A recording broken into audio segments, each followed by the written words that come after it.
സംസ്ഥാനത്ത് digital survey നിർത്തിവെച്ചതിൽ പ്രതിഷേധിച്ച് പ്രകടനം നടത്തി.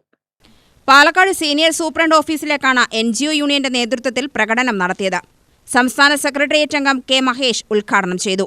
കേരളത്തിന്റെ ഭൂമിശാസ്ത്രപരമായ പ്രത്യേകത നമുക്ക് വളരെ വേഗത്തിൽ തന്നെ സർവേ നടപടികൾ പൂർത്തിയാക്കി എത്തിക്കുന്നതിന് തടസ്സം സൃഷ്ടിച്ചിരുന്നു.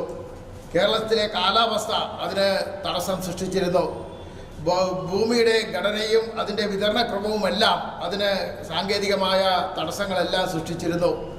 സ്വാഭാവികമായും അത്യന്താധുനിക സംവിധാനങ്ങൾ കടന്നു വന്ന കാലത്ത് നമ്മൾ ആ ഭൂമിയെ ഡിജിറ്റൽ സർവേ നടത്തുന്നതിന് വേണ്ടി കേരളത്തിൽ ഈ സർവേ പ്രവർത്തനങ്ങൾ പൂർത്തീകരിക്കുന്നതിന് വേണ്ടി തീരുമാനിച്ചു.